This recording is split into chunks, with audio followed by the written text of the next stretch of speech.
జనగామ జిల్లా స్టేషన్ గన్పూర్లో మాజీ ఉప ముఖ్యమంత్రి MLC Kadiyam Srihari, MLC Palla Rajeshwar Reddy party కార్యకర్తలు ఆత్మీయ సమావేశం ఏర్పాటు చేశారు. ఎన్నికల్లో తన గెలుపును కృషి చేసిన ప్రతి కార్యకర్తకు పల్లా ఈ సందర్భంగా ధన్యవాదాలు తెలిపారు. బీజేపీ ఆగడాలకు అడ్డుకట్ట వేసేందుకు పార్టీ కార్యకర్తలను అప్రమత్తం చేసి విజయ దిశగా కృషి చేయాలని సూచించినట్టు కడియం శ్రీహరి చెప్పారు. నియోజకవర్గంలో ఎలాంటి విభేదాలు లేకుండా ప్రతి ఒక్కరూ పల్లా గెలుపును కృషి చేయాలని ఎన్నో కార్యక్రమాలు చేశారని గుర్తు చేశారు.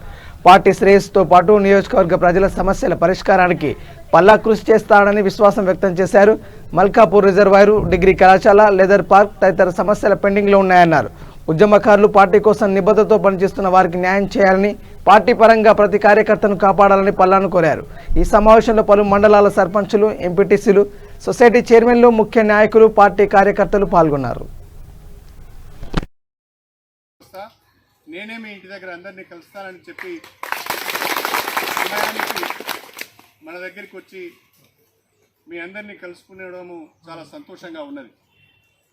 నేను ఎన్నికల సందర్భంగా మనం సమావేశాలు పెట్టుకున్నప్పుడు, మండలాల వారిగా సమావేశం పెట్టుకున్నప్పుడు కానీ, నియోజకవర్గ స్థాయి సమావేశం పెట్టుకున్నప్పుడు కానీ ఒక మాట మీకు చెప్తూ వచ్చాను. పల్లా రాజేశ్వరరెడ్డి గారు గెలవడము ఆయనకు ఎంత ముఖ్యమో అంతకంటే ఎక్కువ పార్టీకి అవసరం ఉన్నదని చెప్తూ వచ్చాను. దుబ్బాక ఎన్నికలలో నాకు ఎలాంటి సందేహం లేదు.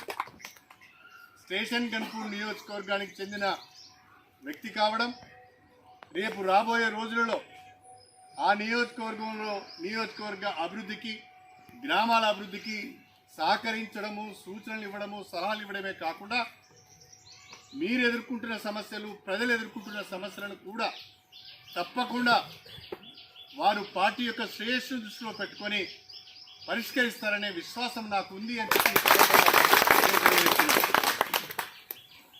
డాక్టర్ పల్లా రాజేశ్వరరెడ్డి గారు నియోజకవర్గానికి సంబంధించిన అనేక సమస్యలు ఉన్నాయి. ప్రధానంగా మనకు మల్కాపూర్ రిజర్వాయర్ పెండింగ్లో ఉన్నది, డిగ్రీ కాలేజ్ ఒకటి పెండింగ్లో ఉన్నది, లెదర్ పార్క్ ఒకటి పెండింగ్లో ఉన్నది.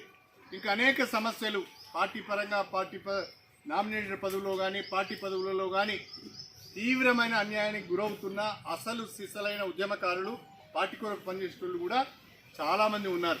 జై తెలంగాణ. వాళ్ళందరినీ కూడా దయచేసి నా ఇంట్రెస్ట్లో నేను చెప్పడం లేదు, పార్టీ ఇంట్రెస్ట్లో వాళ్ళందరినీ కూడా కాపాడటానికి మీ శాయశక్తిలో మీరు సహకరించాలని చెప్పి కూడా ఎవరెవరు ఎక్కడున్నా అందరు కలిసి మనం చేసుకోవాలి. ఈ ఎన్నిక అనేది పల్లా రాజేశ్వరరెడ్డి ఓటేమో గెలుపుతో సంబంధించింది కాదు.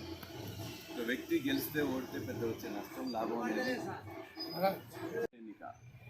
మనం దుబ్బాక కొద్ది ఓట్లతో ఓడిపోయిన తర్వాత జిహెచ్ఎంసీలో అనుకున్న ఫలితాలు అంత బాగా, మనం అనుకున్న 75 సీట్లు వస్తాయి అనుకుంటే 56-57 సీట్లే వచ్చిన తర్వాత ఒక బీజేపీ ప్రభావం బాగా ఉందని చెప్పేసి ఆ పొంగుని, ఆ యొక్క వాపుని అందరూ బలుపు అనుకునే సమయంలో ఈ ఎన్నిక అనేది తెలంగాణ రాష్ట్ర సమితికి, ఇవాళ మనందరికీ తెలంగాణ రాష్ట్ర సమితి కార్యకర్తలుగా, నాయకులుగా ఉన్న అందరికీ కూడా ఖచ్చితంగా గెలవాల్సిన సమయం ఆసన్నమైందని, ప్రతి ఒక్కరు కూడా ఇందులో పాల్గొనాలని చెప్పేసి పిలిపిస్తే ముఖ్యమంత్రి గారి దగ్గర నుండి ఎమ్మెల్యేలు కానీ, ఎమ్మెల్సీలు కానీ, ఎంపీలు కానీ తమ వంతు కృషి చేస్తున్నప్పుడు స్టేషన్ గన్పూర్లో కూడా మనం ఇవాళ ఎట్టి పరిస్థితుల్లో, నేను స్టేషన్ గన్పూర్ బిడ్డను అయినందుకు మొత్తం కూడా మనం చేయాలని మీ అందరూ వాళ్ళందరికంటే ఎక్కువ కూడా ఆనందిస్తుంటారు.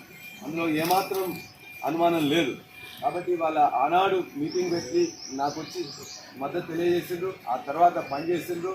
ఇవాళ కూడా మళ్ళీ ఇక్కడ దానికి వచ్చి వారింటికే వచ్చి నేను ఇది గౌరవంగా ఉంటుందనే ఉద్దేశంతో వారు మీ అందరినీ తీసుకొని అక్కడికి వస్తా అంటే వద్దు అని